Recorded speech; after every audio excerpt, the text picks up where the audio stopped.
Repito, buenos días a todas y todas, es un gusto realmente estar aquí.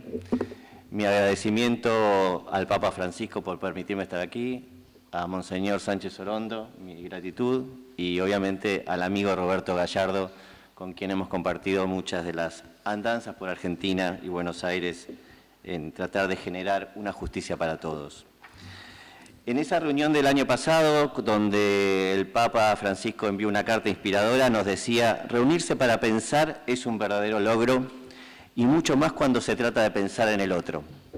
Agregaba que debatir sobre la persona y poner énfasis en la persona vulnerable y desplazada, descartada, desplaza el centro de nuestros pensamientos y actos hacia los demás, lo cual, además de ser profundamente cristiano, es esencialmente bueno.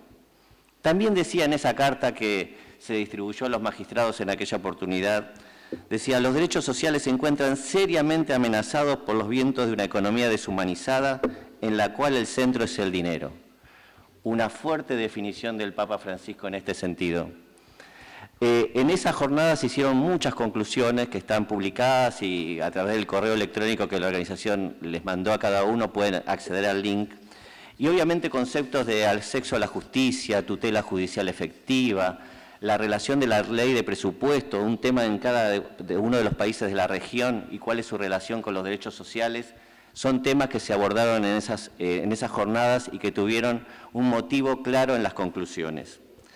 Pero quizás como un desafío de esta cumbre vamos a encontrar un tema que debe ser tratado en la región y que es el tema de la exigibilidad y la justiciabilidad de los derechos económicos y sociales.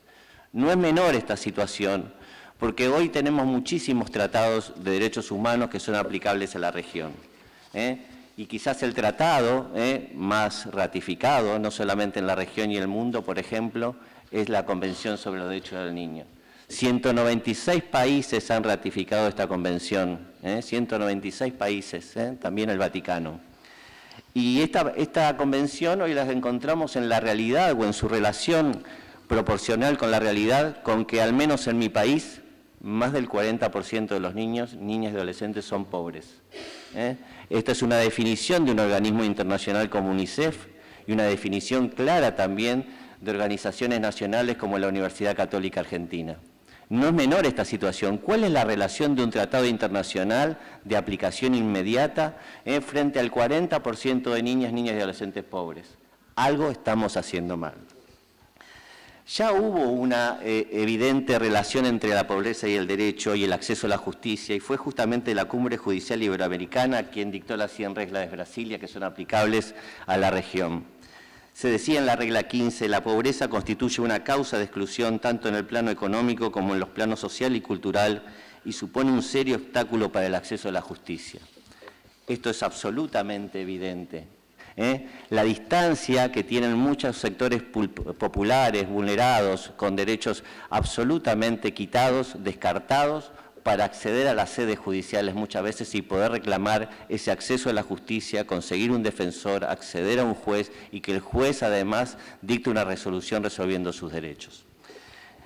Quien era en ese momento el cardenal Bergoglio, hoy el Papa Francisco, ya se adelantó a la situación obviamente que tenía los derechos sociales en la República Argentina y dictó en el año 2005 la Carta por la Niñez. Leída en Luján en ese momento. Quizás fue la primera aproximación que conozco del Papa Francisco a los derechos sociales y dijo claramente: las políticas de Estado deben tender al crecimiento económico y a una justa distribución de la renta. Analizaba los derechos sociales de los niños a la luz de los fallos de la Corte Interamericana de Derechos Humanos en el anexo de esa resolución. Generaba esta situación.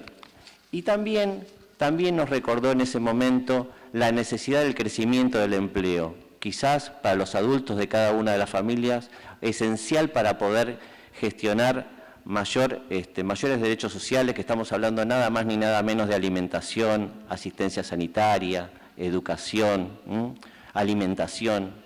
Muchos de nuestros niños y hoy no comen en la República Argentina. No acceden en la República Argentina a comer 2 o 3 comidas diarias, desayuno, almuerzo, merienda y cena.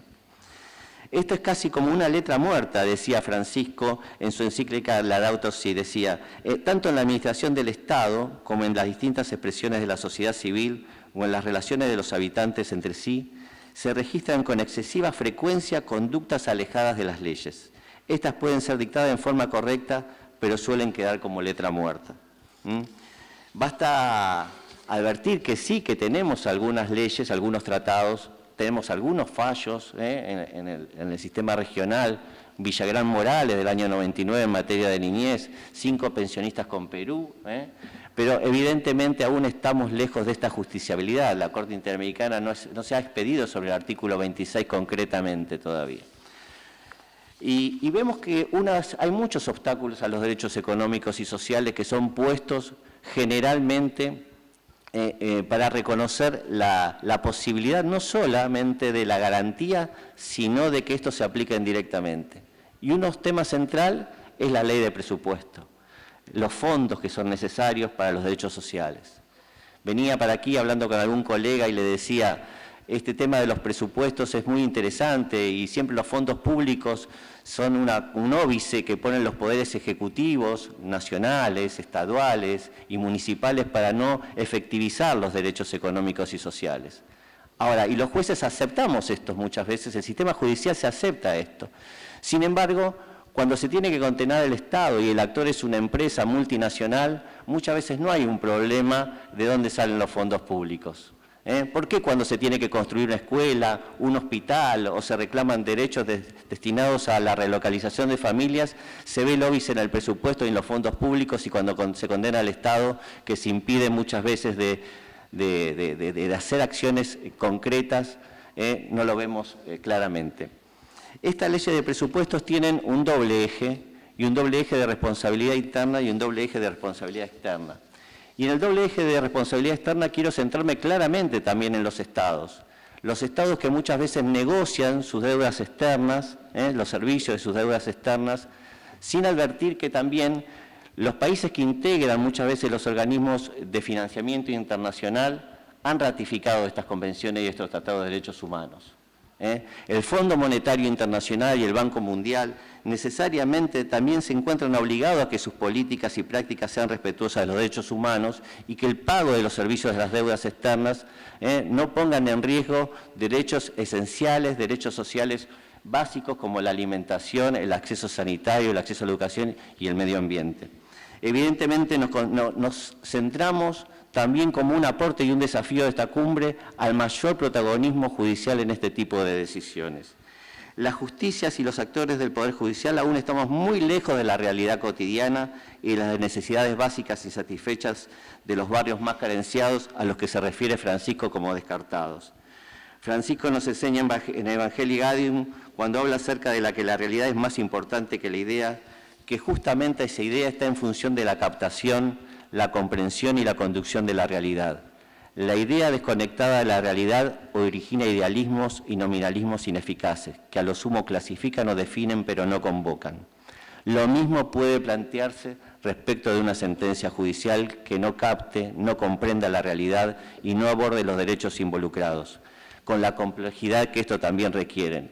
¿De qué vale muchas veces otorgar un derecho, reconocer un derecho sanitario a una persona con discapacidad, que hay que entregarle una silla de ruedas, si muchas veces vive en un asentamiento precario donde la silla de ruedas no puede transitar? ¿De qué sirve muchas veces otorgar una internación domiciliaria de una cobertura médica si la persona ni siquiera tiene vivienda? Los jueces nos vemos obligados a analizar la complejidad de los derechos vulnerados y no solamente el derecho que nos ponen a la luz de nuestras sentencias. Creo esperanzadamente en una nueva lucha por los derechos sociales, que tenga una relación directa con el Estado Social de Derecho. Recientemente Francisco sostuvo, donde hay un buen juez, la sociedad anda bien. Me atrevería humildemente a interpretar que el buen juez al que se refiere el Santo Padre es sin duda aquel hombre o aquella mujer que en cumplimiento de su magistratura garantiza frente a los poderosos la sed de justicia que tienen los movimientos populares que reclaman tierra, techo y trabajo, como otras personas descartadas y desplazadas con el mismo clamor de justicia respecto de sus derechos sociales vulnerados, alimentación, educación, salud y medio ambiente.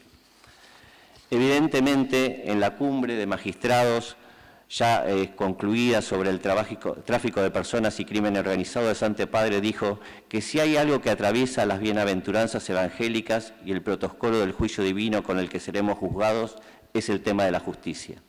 Felices los que tienen hambre y sed de justicia. Felices los que sufren por la justicia. Felices los que lloran, felices los pacíficos, felices los operadores de paz. Benditos de mi Padre los que tratan al más necesitado y pequeño de mis hermanos como a mí mismo. En este espíritu me animo a afirmar que en esta cumbre deberemos trabajar por ese protagonismo social, por la justiciabilidad de los derechos sociales y, evidentemente, transformar la calidad de vida de nuestros pueblos. Muchas gracias.